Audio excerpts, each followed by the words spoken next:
నమస్తే, this is Pavani. Welcome to Manonetram. ప్రతి ఏటా డిసెంబర్ 3వ తేదీన అంతర్జాతీయ దివ్యాంగుల దినోత్సవాన్ని నిర్వహిస్తున్నారు. వైకల్యం ఉన్న వారిలో ఆత్మస్థైర్యం పెంపొందించి ప్రతి ఒక్కరూ బాధ్యతగా మెలగాలన్న ఐక్యరాజ్య సమితి సూచనలతో ప్రతి సంవత్సరం డిసెంబర్ 3న ప్రత్యేక కార్యక్రమాలు నిర్వహిస్తూ ఉంటారు. నిజానికి ప్రపంచవ్యాప్తంగా 100 కోట్ల కంటే ఎక్కువ మంది ఏదో ఒక వైకల్యంతో బాధపడుతున్నట్లు అంచనా. అంగవైకల్యం అనేది ఒక సమస్య కాదు, వ్యాధి కూడా కాదు. వాళ్ళు కూడా మనలాంటి వారే. వారి పట్ల మనం మంచిగా మెలగడం అనే విషయాన్ని సమాజాన్ని మరింతగా చైతన్యపరచాలి. వారి కోసం నిర్దేశించిన లక్ష్యాలను చేరుకునేలా ప్రోత్సహించాలి. వైకల్యం ఉన్న వ్యక్తులు కూడా సరికొత్త ఆవిష్కరణలు, రికార్డులు సృష్టించగలగారు, ఇంకా సృష్టిస్తున్నారు. దివ్యాంగుల సమస్యలు, వారికి భరోసా కల్పించే అంశాలపై మాట్లాడడానికి డాక్టర్ పల్లవి గారు ఎంఎస్సి సైకాలజీ వైకే స్టూడియోకి వచ్చారు. డాక్టర్ గారితో మాట్లాడి అంతర్జాతీయ దివ్యాంగుల దినోత్సవం, వారి హక్కులు, వారి పట్ల సమాజం బాధ్యతల గురించి తెలుసుకుందాం. నమస్తే మేడం. మేడం, అసలు డిసెబిలిటీ అంటే, వైకల్యం అంటే ఏంటి? సో ఎన్ని లక్షణాలు ఉంటాయి వాటి? డిజేబిలిటీ, వైకల్యం అనేది ఏంటంటే శారీరక పరంగా లేదా మానసిక పరంగా ఎదుగుదలలో వాళ్ళు మనకన్నా కొద్దిగా వ్యత్యాసంగా భిన్నంగా ఉండడం అన్నమాట. సో డిజేబిలిటీ మనం మామూలుగా శారీరక డిజేబిలిటీ, ఫిజికల్, మానసికంగా సైకలాజికల్ అండ్ ఇంటలెక్చువల్ డిజేబిలిటీ అనేది మనము చూస్తూ ఉంటాము. అవి రావడానికి గల కారణాలు మెడికల్గా అయితే ఏదైనా డిసీజ్ కానీ, ఇంజురీ కానీ, పుట్టుకలో లోపం కానీ, పుట్టిన వెంటనే శిశువు ఏడవకపోవడము, ఎదుగుదలలో లోపాలు, మాటలు లేటుగా రావడము, నడక లేటుగా రావడం, కాళ్ళు చేతులు వంకలు ఉండడం, ఇవి ఫిజికల్ డిజబిలిటీ. వాటితో పాటుగా మానసిక పరంగా కూడా శిశువు ఎదుగుతాం అప్పుడు మాటలు సరిగ్గా లేకపోవడము, చదువుకోవడంలో వ్యత్యాసము, మిగతా పిల్లలతో ఆడుకోకపోవడము, భిన్నంగా ఉండడం, ఇవన్నీ. కొంచెం పెద్దగా అయిన తర్వాత 20-30 సంవత్సరాలు వచ్చిన తర్వాత కూడా మనకి మెంటల్ ఇల్నెస్ లాంటి డిజబిలిటీస్ మనం చూస్తూ ఉంటాం. వాళ్ళందరూ చిన్నప్పుడు బాగానే ఉంటారు, చక్కగా చదువుకుంటారు. తర్వాత యుక్త వయసు వచ్చిన తర్వాత వాళ్ళలో మార్పులు అనేవి మనం గమనిస్తూ ఉంటాం అన్నమాట. సో వీటికి రీజన్స్ ఏంటి మ్యామ్? ఈ డిజబిలిటీ రావడానికి గల కారణాలు ఏంటి? ప్రపంచ ఆరోగ్య సంస్థ ప్రకారము ప్రతి 6గురిలో ఒకళ్ళు ఏదో ఒక పరంగా డిజబిలిటీ అనేది మనము మన జీవిత కాలంలో ఉంటూ ఉంటాం. దాన్ని ముందుగా పుట్టడానికి ముందు గల కారణాలు మనము చూస్తూ ఉంటాము. Prenatal, perinatal, postnatal, developmental and acquired డిజబిలిటీస్గా మనం చెప్పుకుంటూ ఉంటాం. ప్రీనేటల్ అంటే శిశువు గర్భం దాల్చడానికి ముందే తల్లికి ఏమైనా సమస్యలు కావచ్చు, తల్లికి ఫిట్స్ ఉండడం కానీ, జన్యుపరమైన కారణాల వల్ల కానీ కొన్ని కారణాలు కావచ్చు. పుట్టిన తర్వాత డెలివరీ ప్రాసెస్లో లేట్ అవ్వడము, ఏడవలేకపోవడము, వెంటనే ఫిట్స్ రావడము, ఆక్సిజన్ పెట్టాల్సి రావడము, తర్వాత నడవడము, మాట్లాడడం, ఇవన్నీ mile stones, developmental mile stones delay అవ్వడము. నెక్స్ట్ ఎడ్యుకేషనల్ పరంగా కూడా వాళ్ళు మిగతా పిల్లలతో పోలిస్తే వాళ్ళు ఎడ్యుకేషన్లో కొంతమంది లెటర్స్ రివర్స్ రాస్తారు, చదవడానికి ఇబ్బంది పడతారు. Reading, writing, speech disability, language disability, ఇవన్నీ రకరకాలుగా మన డిస్లెక్సియా, డిస్కాలిక్లియా, మ్యాథ్స్ రాదు కొంతమందికి, దాన్ని కూడా మనం డిజబిలిటీ కింద గుర్తిస్తాం. తర్వాత సైకలాజికల్ డిజబిలిటీ, మనకి మెంటల్ ఇల్నెస్ లాంటివి సైకలాజికల్ డిజబిలిటీస్ ఉంటూ ఉంటాయి. ఓల్డ్ ఏజ్లో కూడా పార్కిన్సన్స్, 70 years తర్వాత వచ్చే డిసీజెస్, పార్కిన్సన్స్ లాంటివి. అసలు మ్యాథ్స్ రాదంటున్నారు కదా, సో ఓన్లీ ఎందుకు మ్యాథ్స్ రాని వాళ్ళనే డిజబిలిటీగా అనుకోవాలి? డిస్కాలిక్లియా అనేది స్పెసిఫిక్ లెర్నింగ్ డిజబిలిటీ అనే ఒక కేటగిరీలో. డిస్గ్రాఫియా అంటే రాయడంలో ఇబ్బంది, డిస్గ్రాఫియా అంటే చదవడంలో ఇబ్బంది, డిస్కాలిక్లియా ఇక్కడ డిస్ఫంక్షన్ అని అంటున్నాం. అంటే వాళ్ళకి బ్రెయిన్ వైరింగ్ ఏదైతే ఉందో మనలాగా ఉండదన్నమాట. వాళ్ళ వైరింగ్ కొంచెం డిఫరెంట్గా ఉంటుంది. సో వాళ్ళ నెంబర్స్ మన 9-7 అని చెప్తే వాళ్ళు 7-9 అని రాస్తారు, 2-3 అంటే రివర్సల్లో కనిపిస్తూ ఉంటుంది. సో దాన్ని డిస్కాలిక్లియా అంటూ ఉంటాం అన్నమాట. సో వాళ్ళకి మనకి రకరకాల థెరపీస్ ద్వారా early identification, management and therapies ద్వారా వాళ్ళని మనము ఒక 6 నెలల సంవత్సరంలో ఎంతో కొంత బెటర్మెంట్ చేయగలం. లేదా వాళ్ళు మ్యాథ్స్ ఒమిట్ చేసుకొని వాళ్ళు స్కూల్లో రాసే విధంగా మనకి ఛాన్సెస్ ఉంటాయి. Okay ma'am. సో వైద్యపరంగా డిజబిలిటీ అంటే ఏంటి? సామాజిక పరంగా డిజబిలిటీ అంటే ఏంటి? వైద్యపరంగా డిజబిలిటీ అంటే ఎనీ ఇంజురీ కావచ్చు. ఇప్పుడు మనము ఎక్కడో బండి మీద వెళ్తున్నాం, మనకి పడ్డాం, గాయాలయ్యాయి, ఫ్రాక్చర్ అయింది, అది ఒక ఇంజురీ. అది టెంపరీ డిజబిలిటీ. ఒక 6 వారాల్లోనో 8 వారాల్లోనో మనము ఖచ్చితంగా రికవర్ అవుతాం. కొన్ని పర్మనెంట్ డిజబిలిటీ కావచ్చు, కాళ్ళు చేతులు పెరాలసిస్ లాంటివి, కొన్ని లైఫ్ లాంగ్ డిజబిలిటీస్ రావచ్చు. అలాగే సైకలాజికల్గా కూడా కొన్ని లైఫ్ లాంగ్ డిజబిలిటీ కండిషన్స్ ఉంటాయి, కొన్ని టెంపరీ డిజబిలిటీ కండిషన్స్ ఉంటాయి. సో దాని పరంగా, మెడికల్ పరంగా ఆ డిసీజ్ ఎందుకు వచ్చింది, దాని కారణం ఏంటి, శరీరంలో ఏ మార్పులు జరుగుతున్నాయి, బ్రెయిన్లో ఏమన్నా స్ట్రక్చరల్ చేంజెస్ వాళ్ళలో ఉంటున్నాయా, ఇవి మనం చూసుకుంటూ ఉంటాము. పర్మనెంట్ డిజబిలిటీకి మనం అసిస్టివ్ డివైజెస్ ద్వారా వాళ్ళకి మనం ఏం చేయగలుగుతాం అనేది ట్రై చేస్తామండి. యా మ్యామ్, డిజబిలిటీ వల్ల జరిగే నష్టాలు ఏంటి? మెయిన్గా డిజేబిలిటీ వల్ల వాళ్ళు చిన్నపిల్లలు అయితే కనుక వాళ్ళ ఎడ్యుకేషన్ బాగా దెబ్బతింటుంది అండ్ ఫ్యామిలీలో యాక్సెప్టెన్స్ బాగా దెబ్బతింటుంది. సో పేరెంట్స్ ఇద్దరి మధ్యలో కూడా డిజేబిలిటీ చైల్డ్ ఉన్నప్పుడు యాక్సెప్టెన్స్ సరిగ్గా ఉండదు. ఫ్యామిలీ ప్రాబ్లమ్స్ ఎక్కువ మనం చూస్తూ ఉంటాము. వాళ్ళకి ఎడ్యుకేషన్, హెల్త్, ఎకనామికల్ ఇండిపెండెన్స్ ఇవన్నీ బాగా ఎఫెక్ట్ అవుతాయి వాళ్ళకి. మెయిన్ అసలు వేరే వాళ్ళతో కంపేర్ చేసుకుంటే మేము ఎందుకు ఇలా ఉన్నాము అని కూడా వాళ్ళు ఎక్కువ ఫీల్ అవుతూ ఉంటారు. ఖచ్చితంగా. సో డిజబిలిటీ చట్టం మన ఇండియాలో ఎప్పుడు వచ్చింది? ఫస్ట్ 1992లో ఈ డిజబిలిటీ చట్టము వీటన్నిటి గురించి ఐక్యరాజ్య సమితి మాట్లాడిందండి. తర్వాత 1995లో మన ఇండియాలో డిజబిలిటీ యాక్ట్ అనేది వచ్చింది. అప్పుడు కేవలము 7 కండిషన్స్ మాత్రమే డిజబిలిటీ కింద గుర్తించారు. తర్వాత దాన్ని UNCRPD 2002 నుంచి కష్టపడితే 2006లో 21 రకాల డిజబిలిటీస్ని దాంట్లో చేర్చారనమాట. మన ఇండియాలో అది 2016 నుంచి వచ్చింది. RPWD యాక్ట్ అంటాము. 2017 నుంచి ఎనాక్ట్ అయింది. దాంట్లో 20 రకాల డిజబిలిటీస్ ఉన్నాయి. అవి ఏంటంటే blindness, low vision, hard of hearing, deaf blindness, specific learning disability, speech language disability, autism, intellectual disability, schizophrenia, mental illness, multiple sclerosis, Parkinson's, haemophilia, thalassaemia ఇలాంటి రకరకాల వ్యాధుల్ని, యాసిడ్ అటాక్ విక్టిమ్స్, ఇవన్నీ ఇందులో చేర్చారనమాట కొత్తగా. సో మనం చూసుకుంటే ఇప్పుడు December 3న international day of persons with disabilities అని చెప్పి జరుపుకుంటూ ఉంటారు. అసలు ఎందుకు ఆ రోజునే జరుపుకుంటారు? అండ్ ఎవ్రీ ఇయర్కి దీనికి ఒక థీమ్ ఉంటుంది అని అంటారు. ఈ ఇయర్కి థీమ్ ఏంటి? ప్రతి సంవత్సరము ఇది ఐక్యరాజ్య సమితి తీసుకున్న నిర్ణయమేనండి. December 3న డిజబిలిటీ డే అనే చేయాలంటే వాళ్ళకి కూడా సమాజపరంగా ఒక గుర్తింపు తీసుకురావాలి. డిజబిలిటీని మనం మార్జినలైజేషన్ అంటాం. వీళ్ళకి డిజబిలిటీ ఉంది, వీళ్ళు దీనికి ఈ పని చేయడానికి పనికిరారు, వాళ్ళని మన సమాజంలో కలుపుకోకుండా అయిపోతున్న రోజుల్లో ఐక్యరాజ్య సమితి దీనికి ఒక అవేర్నెస్ తీసుకురావాలి. వాళ్ళకు కూడా మనలాంటి మనుషులే, వాళ్ళు మనకన్నా భిన్నంగా ఉన్నారు, కానీ వాళ్ళని దివ్యాంగులుగా మనం గుర్తించి వాళ్ళకి హెల్త్ పరంగా, ఎడ్యుకేషన్ పరంగా, సామాజిక పరంగా ఇవ్వాలి అన్న ఉద్దేశంతో December 3న వాళ్ళ ప్రత్యేక దినోత్సవం మనం జరుపుకుంటూ ఉన్నాము. ఈ సంవత్సరం కూడా inclusive society and social awareness చేయాలి. మనం ఇంక్లూజివ్ సొసైటీని అంటే వాళ్ళని మనం భిన్నంగా చూడకుండా మనతో పాటు సమంగా చూడాలి అనేది ఈ సంవత్సరం యొక్క ముఖ్య ఉద్దేశం అన్నమాట. Okay ma'am. So bench mark disability అంటే ఏంటి? సో ఏ కండిషన్స్ డిజబిలిటీలో చేర్చబడతాయి? ఎనీ కండిషన్, ఇందాక నేను చెప్పినట్టుగా లో విజన్ కానీ, బ్లైండ్నెస్ కానీ, లోకోమోటార్ డిజబిలిటీ, సెరిబ్రల్ పాలసీ, కొన్నిసార్లు మల్టిపుల్ డిజబిలిటీస్ రావచ్చు. ఒకే మనిషికి వినికిడిలో లోపం ఉండొచ్చు, అలాగే సెరిబ్రల్ పాలసీ లాంటివి ఉండొచ్చు. ఇవన్నీ కలిపి 40% మనకి ఫస్ట్ మెడికల్ డాక్టర్స్, సైకాలజిస్టులు, రకరకాల మెడికల్ మల్టీడిసిప్లినరీ రీహాబ్ టీమ్ అని ఉంటుందండి. వాళ్ళు అసెస్ చేసి 40% డిజబిలిటీ ఉంది వీళ్ళకి, మేధో పరంగా కానీ శారీరక పరంగా కానీ రెండు కలిపి కానీ ఉంది అంటే వాళ్ళకి మన కేంద్ర ప్రభుత్వం UDID కార్డ్ అనేది ఒకటి ఇస్తుంది. సో ఆ 40% డిజబిలిటీ ఉన్న వాళ్ళు UDID కార్డ్ అప్లై చేసుకొని దాని ద్వారా వాళ్ళ నెక్స్ట్ వాళ్ళ లైఫ్ని మనకి ఎడ్యుకేషన్లో కానీ, జాబ్స్లో కానీ వాళ్ళకి రిజర్వేషన్ అనేది కేటాయించడం జరుగుతుంది. అండ్ మెడికల్ మేనేజ్మెంట్ కూడా మనకి అర్థమవుతుంది. సో వీళ్ళకి ఎటువంటి స్కీమ్స్ గవర్నమెంట్ నుంచి అందుతాయి మ్యామ్? ఎడ్యుకేషన్ పరంగా 5% రిజర్వేషన్ ఉందండి UDID కార్డు ఉన్న వాళ్ళకి. అన్ని నేను ఇందాక చెప్పిన 21 రకాల డిజబిలిటీస్లో. అలాగే జాబ్స్లో కూడా 4% ఉంది. శారీరకంగా ప్రాబ్లం ఉన్నా, మానసికంగా ప్రాబ్లం ఉన్నా వాళ్ళు చేయగలిగే పని వాళ్ళు ట్రైనింగ్ తీసుకొని, వొకేషనల్ ట్రైనింగ్ NMOS ద్వారా ఓపెన్ స్కూల్లో చదువుకోవచ్చు. వాళ్ళు వొకేషనల్ ట్రైనింగ్ తీసుకొని వాళ్ళకి సూటబుల్ అయ్యే జాబ్ వాళ్ళు చేసుకోవచ్చు. దాంట్లో కూడా 4% రిజర్వేషన్ ఉంది. కంప్యూటర్ ట్రైనింగ్ కూడా IQ తక్కువ ఉన్నా కూడా కొంచెం కంప్యూటర్ ట్రైనింగ్ తీసుకొని వాళ్ళు జాబ్స్ చేస్తున్న వాళ్ళు కూడా చాలామంది ఉన్నారనమాట. సో ఈ డిజబిలిటీ ఉన్న వారికి చట్టం ద్వారా వాళ్ళకి హక్కులు ఏంటి, ఏ విధంగా ఉంటాయి ఆ హక్కులు వాళ్ళకి?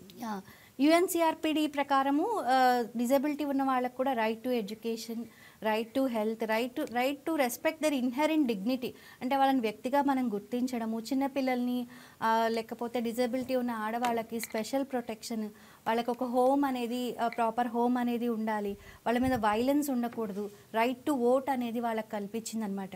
ఇలా మెయిన్గా హెల్త్, ఎడ్యుకేషన్, ఎకనామికల్, సోషల్ పరంగా ఆ వ్యక్తి స్వతంత్రంగా నిర్ణయం తీసుకోగలగాలి, రైట్ టు టేక్ డెసిషన్ వాళ్ళ ప్రాపర్టీ గురించి కానీ వాటి గురించి కానీ అనేది మన యుఎన్సిఆర్పిడి రైట్స్లో భాగంగా చేర్చబడ్డాయి అన్నమాట. అసలు ఈ డిజబిలిటీ ఉన్న వాళ్ళకు మనం ఎలా సపోర్ట్ చేయగలం? మనము ఫస్ట్ వాళ్ళపైన జాలి చూపించడం కానీ చిన్న చూపు చూపించడం కానీ చేయకుండా వాళ్ళల్లో ఉన్న టాలెంట్ ఏదో గుర్తించగలగాలి.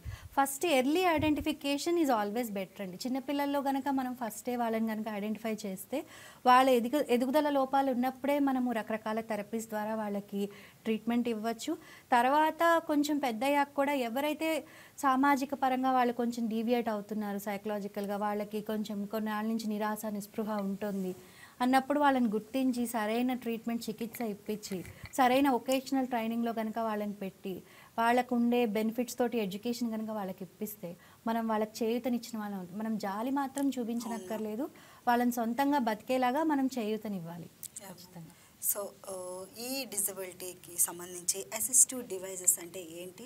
సో వాటికి ఏమైనా ఎగ్జాంపుల్స్ ఉంటే చెప్తారా? యా, తప్పకుండా అండి. డిజేబిలిటీలో యాక్సెసిబుల్ ఇండియా క్యాంపెయిన్ అనేది మనకి ఒక స్కీమ్ ఉంది, సుగమ్య భారత్ అభియాన్ అని. ఎడిప్ స్కీమ్ అని కూడా ఒకటి ఉంది. దీని ద్వారా hearing aids, wheelchairs, teaching learning material kits, అంటే చిన్నపిల్లలు ఎవరైతే తక్కువ చదువుకునే పిల్లలు వాళ్ళకి ఇంట్లోనే చదువుకోవడానికి అనుగుణంగా టీచింగ్, వాళ్ళ వయసుకి తగ్గట్టుగా టీచింగ్ లెర్నింగ్ మెటీరియల్స్ ఇవన్నీ గవర్నమెంట్ సప్లై చేస్తూ ఉంటుందన్నమాట. సో నెక్స్ట్ అలాగే బ్రైలీ డివైజెస్, మనకి బ్రైలీ లిపి, ఎవరైతే లో విజన్ బ్లైండ్నెస్ ఉన్నారో వాళ్ళకి బ్రైలీ ఒకటి, హియరింగ్ వాళ్ళకి సైన్ లాంగ్వేజ్ రిలేటెడ్ పోస్టర్స్. మనం చూస్తూ ఉంటే ఇప్పుడు యాక్సెసిబుల్ ఇండియా క్యాంపెయిన్ ద్వారా ఎయిర్పోర్ట్స్ అన్నీ మోడిఫై అవుతున్నాయి. ఎయిర్పోర్ట్స్లో కూడా వాళ్ళ కోసం ప్రత్యేకంగా లిఫ్ట్, ఈవెన్ సినిమా హాల్లో కూడా వాళ్ళంతలో వాళ్ళు వెళ్ళడానికి వీలుగా ర్యాంపులు, వాళ్ళకి సపరేట్ కొంచెం స్పేషియస్గా ఉండే సీట్లు, బాత్రూమ్స్ వాళ్ళకి మనం చూస్తూ ఉంటాం కదా ఫర్ ఫిజికలీ హ్యాండిక్యాప్డ్ అని చెప్పి వాళ్ళ కోసము వాష్రూమ్స్, ఇవన్నీ కూడా ఈ యాక్సెసిబుల్ ఇండియాలో కూడా ఇవి డెవలప్ చేస్తున్నారు. అవునండి, ఇప్పుడు ఇండియాలో ఇది జరుగుతూ ఉన్నాయి. ఇది ఈ ప్రతి దిశగా ఒక్కొక్క ఎయిర్పోర్ట్ మోడిఫై చేస్తూ వస్తున్నారు. ఇదివరకు అన్ని చోట్ల ఒక ఎడ్యుకేషనల్ ఇన్స్టిట్యూట్స్లో ఎక్కడ అన్ని చోట్ల వాళ్ళకు ఒక ర్యాంప్ ఉండాలి, లిఫ్ట్ ఉండాలి, వాళ్ళకి డిసిగ్నేటెడ్ వాళ్ళకి వాష్రూమ్, వాళ్ళు ఈజీగా పట్టుకొని మనం హ్యాండిల్ బార్స్ అంటాం, గ్రాబ్ బార్స్ అంటాం, మనం యూజ్ చేసే డే టు డే యాక్సెస్ అంతా వాళ్ళకి బ్రైలీలో ఉండాలి, ఇండివిజువల్ చేసుకునేలాగా మనము ఆ దిశగా అడుగులు ముందుకు వేస్తూ ఉన్నాం మన ఇండియాలో కూడా. సో డిజిటల్ యాక్సెసిబిలిటీ అంటే ఏంటి మ్యామ్ అసలు? ప్రతి ఒక్క ఈ ఏదైతే దివ్యాంగులు ఉన్నారో వాళ్ళకి వాళ్ళ రైట్స్ గురించి తెలుసుకోవచ్చు. వాళ్ళు కావాల్సిన సెట్ యాక్సెసిబిలిటీ వాళ్ళకి ఇప్పుడు మనకి ఫోన్లో ఎలా అయితే వాయిస్ మెసేజ్, వాయిస్ బోట్ అని ఉంటుంది కదా, వాళ్ళకు కూడా అలాగే చాట్ వాయిస్ బోట్ లాగా ఉందన్నమాట, దివ్యాంగన్ వాయిస్ బోట్ అని ఉంది. సో దాని ద్వారా వాళ్ళకి ఉండే స్కీమ్స్ ఏంటి, బెనిఫిట్స్ ఏంటి, వాళ్ళు ఎలా అప్లై చేసుకోవాలి, ఏ డాక్యుమెంట్స్ ఎలా తీసుకోవాలి, ఇవన్నీ వాళ్ళకి ఆ డిజిటల్ యాక్సెసిబిలిటీ అనేవి రీసెంట్గా డెవలప్ అవుతున్న వాయిస్ బోర్డ్స్. అండ్ అలాగే మన కంప్యూటర్ స్క్రీన్ మానిటర్స్ ఉంటాయి కదా, వాళ్ళకి కొంచెం మ్యాగ్నిఫైయర్స్, స్క్రీన్ మ్యాగ్నిఫైయర్స్ కావచ్చు, డిఫరెంట్ టైప్ ఆఫ్ కీబోర్డ్స్ కావచ్చు, వాళ్ళ వర్క్ ఎన్విరాన్మెంట్ కావచ్చు, ఇవన్నీ రకరకాలుగా ఇప్పుడు డెవలప్ చేస్తూ ఉన్నారనమాట. ఇంక్లూజివ్ ఎడ్యుకేషన్ అంటే ఏంటి? ఈ డిసెబిలిటీ పర్సన్స్కి అది ఏ విధంగా యూజ్ అవుతుంది? చాలా మంచి క్వశ్చన్ అడిగారండి. ఇప్పుడు అంతా ఇంక్లూజివ్ ఎడ్యుకేషన్, ఇంక్లూజివ్ సొసైటీ అనుకుంటున్నాం కదా.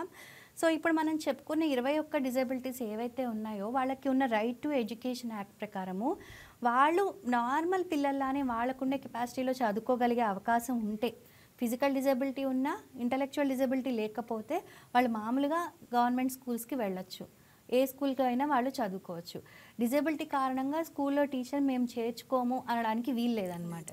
ఆ స్కూల్ అట్మాస్ఫియర్ వాళ్ళకి ఉండాలి. ప్రతి స్కూల్లో ఇప్పుడు మనం చూస్తే రాష్ట్ర ప్రభుత్వాలు, కేంద్ర ప్రభుత్వాలు ఒక స్పెషల్ ఎడ్యుకేషన్ టీచర్ ఉండాలి. వాళ్ళకు కూడా అంటే గడపలు లేకుండా కారిడార్స్ అవి వాళ్ళంతలో వాళ్ళు ఫ్రీగా రాగలిగేలాగా ఉండాలి. ఇవన్నీ మాడిఫై చేస్తూ ఉన్నారు. సో అలా అందరూ కలిసి చదువుకోవచ్చు. వాళ్ళందరితో పాటు కలిసి university, school, college, university admission వరకు వాళ్ళు చేర్చుకునేలాగా అవకాశాలు ఉన్నాయన్నమాట. డిసబిలిటీ అంటే లోపం కాదు, డిఫరెన్స్ అని అంటారు, ఎందువల్లది? ఖచ్చితంగా అండి. మనం కొన్ని స్టాటిస్టిక్స్ లెక్కల ప్రకారము కొంతమంది మనలో స్పెట్స్ వాడతాము, కొంతమంది మనలో పెద్ద వయసు అయిన తర్వాత ఒక కర్ర సాయం తీసుకొని వస్తాము. అంటే మనం కూడా ఏదో ఒక పరంగా ఎప్పుడో అప్పుడు డిజేబిలిటీకి గురి అవుతాము ఒక వయసులో. అది మనలో ఉండే డిఫరెన్స్. మనం ఎంతో వాళ్ళు అంతే. ఈ డిజేబిలిటీ వాళ్ళ పట్ల మనం చూపించాల్సిన ఎంపతి కానీ సింపతి కాదు అని చెప్తారనమాట. మ్యామ్, సో యాక్సెసిబిలిటీ ర్యాంప్ అంటే ఏంటి, ఎందుకంటారు దాన్ని?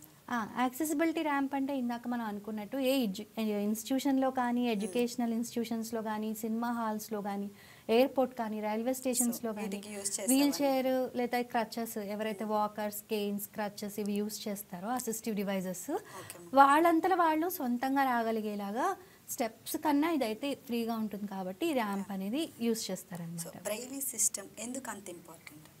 బ్రెయిలీ సిస్టమ్ వల్లనే లో విజన్ కానీ బ్లైండ్నెస్ ఉన్న డిజబిలిటీ ఉన్న పాపులేషను వాళ్ళు చాలా కాన్ఫిడెంట్గా వాళ్ళ పని వాళ్ళు చేసుకోగలుగుతున్నారు, మంచి మంచి పొజిషన్లో వాళ్ళు ఉంటున్నారు, పెద్ద పెద్ద ఆఫీసర్స్గా కూడా వాళ్ళు వర్క్ చేస్తున్నారు. సో ఆ బ్రెయిలీ అందుకే అంత ప్రాముఖ్యత అనేది సంతరించుకుందనమాట. సైన్ లాంగ్వేజెస్ ఇంపార్టెన్స్ ఏంటి disability persons? Yes, sign language అనేది డెఫ్ అండ్ డెమ్ కానీ, హార్డ్ ఆఫ్ హియరింగ్ కానీ వీళ్ళకి మనం యూస్ చేస్తామన్నమాట. సైన్ లాంగ్వేజ్ పోస్టర్స్ కావచ్చు, సైన్ లాంగ్వేజ్లో వాళ్ళు చదువుకోవచ్చు, స్కూల్స్ ఉంటాయి, కొన్ని సైన్ లాంగ్వేజ్ స్కూల్స్ ఉంటాయి. దాని ద్వారా వాళ్ళు నేర్చుకొని వాళ్ళ నుంచి వాళ్ళ ఎడ్యుకేషన్ అనేది వాళ్ళు డెవలప్ చేసుకుంటూ వాళ్ళు కూడా మనతో పాటు సమానంగా ఇండివిజువల్ మెయిన్గా ఎనీ రోల్ ఏంటంటే డిజబిలిటీ పర్సన్స్లో మనం ఇండివిజువల్గా చేయాల్సింది వాళ్ళ ఫంక్షనల్ లివింగ్ని ఇంప్రూవ్ చేయగలగడం, వాళ్ళ క్వాలిటీ ఆఫ్ లివింగ్ని ఇంప్రూవ్ చేయగలగడం.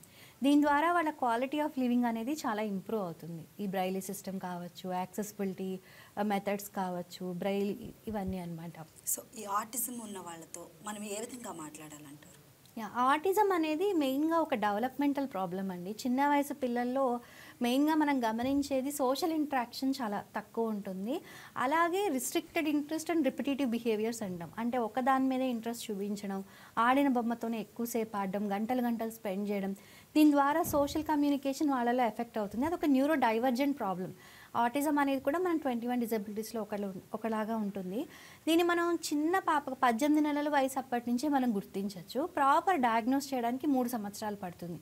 అప్పుడే కనుక మనం వాళ్ళతో ఇంటరాక్షన్ పెంచుకొని ఏ కారణంగా వాళ్ళకి వచ్చిందనేది కాజ్ పక్కన పెట్టి మనం వాళ్ళకి ఎలాంటి థెరపీస్, స్పీచ్ థెరపీ కావచ్చు, ఆక్యుపేషనల్ థెరపీ కావచ్చు, బిహేవియర్ మోడిఫికేషన్, ఫ్యామిలీ కౌన్సిలింగ్, వీటి ద్వారా ఫ్యామిలీ సపోర్టివ్ థెరపీ ద్వారా వాళ్ళని మనం సరిగ్గా ట్రైన్ చేస్తే వాళ్ళు కూడా అందరి పిల్లల్లాగానే నార్మల్గా ఎదుగుతారు. డిసబిలిటీ పర్సన్స్కి ఫ్యామిలీ సపోర్ట్ అనేది ఏ విధంగా ఉండాలి? సో దాని ఇంపార్టెంట్ ఏ విధంగా? ఫ్యామిలీ అనేది చాలా ముఖ్యమైన సపోర్ట్ సిస్టమ్ అండి. ఎవరికైనా సరే, ఎవరైనా ఇంట్లో ఫ్యామిలీ మెంబర్స్ సపోర్టివ్గా ఉంటేనే వాళ్ళు బయట వాళ్ళతోటి హ్యాపీగా ఉండగలరు. ఫ్యామిలీ మెంబర్స్ చాలా స్ట్రాంగ్గా ఉండాలి. మనకి కొన్ని సూపర్స్టిషియస్ ఐడియాస్, మూఢనమ్మకాలు ఉంటాయి. మేము ఏదో పాపం చేసాం అందుకే మాకు ఈ డిజబిలిటీ వచ్చింది, ఇలాంటి పిల్లలు పుట్టారు అనుకోకుండా ఫ్యామిలీ మెంబర్స్ అదొక ఛాలెంజ్ లాగా అనుకొని అలా డిజబిలిటీ ఉన్న వాళ్ళని ఫస్టే ఎర్లీ ఐడెంటిఫై చేయడం, ట్రీట్మెంట్ ఇప్పించడం, వాళ్ళకి కూడా అవేర్నెస్ చేస్తూ ఉంటామండి. సో అవేర్నెస్ క్యాంపెయిన్లో వాళ్ళకి కావాల్సిన యాక్టివ్గా ఉంటారు ఆ టైంలో వాళ్ళు. వాళ్ళు యాక్చువల్గా డిజబిలిటీ ఉన్న వాళ్ళని మనం కొంచెం 5% హెల్ప్ కూడా వాళ్ళలో చాలా పెద్ద మార్పు తీసుకొస్తుంది. సో ఫ్యామిలీ సపోర్ట్ అర్థం చేసుకొని యాక్సెప్ట్ చేసి ముందుకు తీసుకెళ్ళగలిగితే అక్కడే సైకాలజిస్ట్ రోల్ కూడా చాలా అవసరం అనమాట, ఫ్యామిలీ మెంబర్స్కి అలాగే డిజబిలిటీ పర్సన్స్కి కూడా. సో మీరు ఫైనల్గా అలాంటి ఒక పర్సన్స్కి ఎటువంటి ఒక మోటివేషన్ మెసేజ్ ఇస్తారు? మనం అనుకున్నట్టుగా డిజబిలిటీ లోపం కాదు, డిజబిలిటీ ఉన్నంత మాత్రాన నాకు ఈ ప్రాబ్లం ఉందని మనకి వెనక్కి వెళ్ళిపోవాల్సిన అవసరం లేదు. మన ఇంట్లో కానీ మన పక్కన కానీ ఇలాంటి రకరకాల డిజబిలిటీ ఉన్న వాళ్ళకి మీరు ఎంపతి, సహానుభూతి చూపించండి. వాళ్ళకి ఉన్న రకరకాల స్కీమ్స్ గురించి అవేర్నెస్ మనం కలగజేయాలి.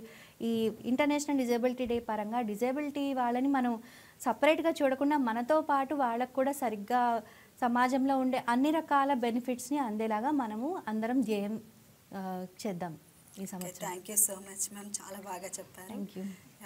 సో ఇది ఇవాల్టి వైకే మనోనేత్రం. మరొక ప్రోగ్రాంలో మళ్ళీ కలుద్దాం. That's all for now. Keep watching YK news తెలుగువారి గుండె చప్పుడు.